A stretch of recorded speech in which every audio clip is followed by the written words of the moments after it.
Shalom saudaraku, berjumpa lagi dengan saya Didi Juli. Kali ini saya mau meluruskan seorang mualaf perempuan. Jadi dia ini ngaku asal Toraja.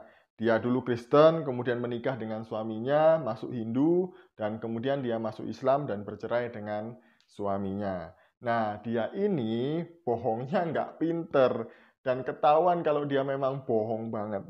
Kenapa? Mari kita bersama-sama menyimak video berikut ini.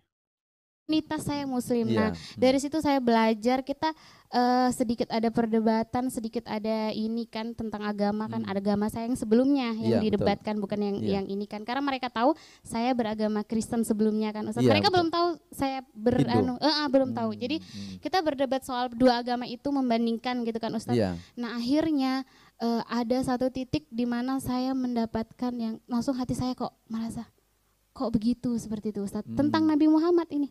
Ternyata di Alkitab, di Injil saya sebelumnya itu ada satu ayat yang memang dihilangkan dari situ ya kan, Ustadz. Ustadz kan pasti juga tahu kan. Iya, iya. Jadi ayat itu yang saya buka, saya baca dan saya menangis, Ustadz. Saya Masya merasakan Allah. bahwa ya Ternyata ada informasi ada informasi seputar Nabi Muhammad iya, itu. saya pikir Masya Allah. Nabi Muhammad itu ya cuman itu nabi mereka lah gitu kan. Iya. Nggak mungkin ada di Injil saya, di kitab Iya. suci saya kan seperti itu. Betul. Dan akhirnya saya mencari tahu terus menerus, akhirnya saya mendownload Al-Quran pada waktu itu saat saya masih berstatus Hindu. Iya. Jadi teman-teman, kenapa saya katakan dia ini berbohong dan dia bohongnya nggak pinter gitu kan? Nah, mari kita bersama-sama menganalisa pernyataannya. Yang pertama tadi dia katakan bahwa ada ayat di dalam Injil yang mencatat tentang nabinya yang sekarang, yaitu Nabi Muhammad. Dari sini saja itu ketahuan kalau anak ini, perempuan ini, mualaf ini sedang berbohong. Dan saya yakin ini adalah titipan, karena ya itu saja yang mereka katakan, nubuatan Nabi Muhammad di dalam Alkitab, di dalam Injil, dan lain sebagainya. Padahal itu tidak ada. Salah satunya yang mereka klaim dan mereka agung-agungkan itu adalah Kitab Kidung Agung, pasal 5 ayat 16, yaitu ada kata Mahmadim di sana. Nah, mereka bilang bahwa kata Mahmad ini adalah nabi mereka. Padahal enggak.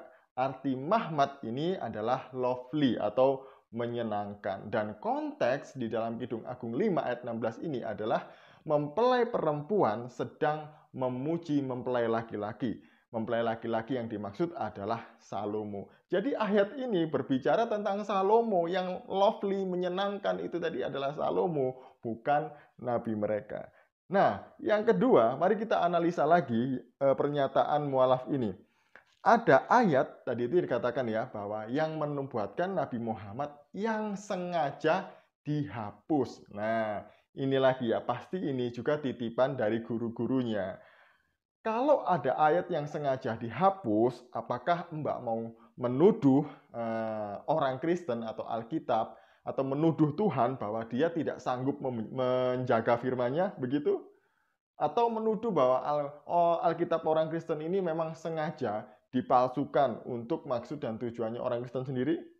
Nah, kalau gitu saya mau balik tanya, tolong dijawab. Kalau memang Alkitab sudah diubah, sengaja dihapus gitu kan, tolong jawab pertanyaan ini. Yang pertama, siapa yang menghapus? Kemudian yang kedua, di mana menghapusnya? Kemudian yang ketiga, kapan waktunya?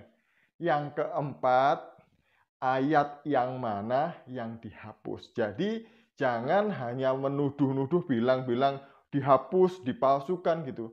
Tapi nggak ada bukti. Bukankah itu fitnah ya? Kalau menyatakan sesuatu, menuduh tanpa bukti, berarti itu fitnah. Atau kalau enggak ya memang Anda sedang berbohong.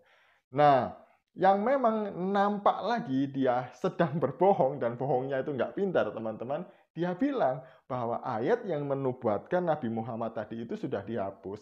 Tapi dia sengaja membuka dan membacanya, bahkan sampai menangis.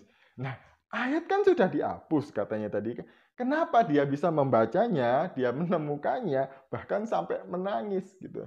Jadi Mbak ini menangis kenapa? Karena berbohong, karena dipaksa berbohong, atau karena apa gitu ya. Masa Mbak bisa membaca ayat yang sudah dihapus? Kan begitu logikanya ya.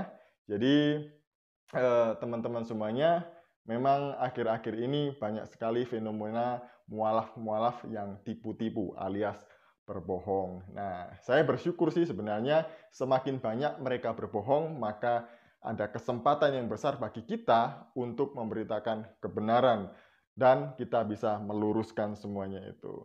Dan saya yakin bahwa akan semakin banyak orang yang mendengar firman Tuhan, baik dari pihak kita maupun dari pihak mereka. Sekian dari saya.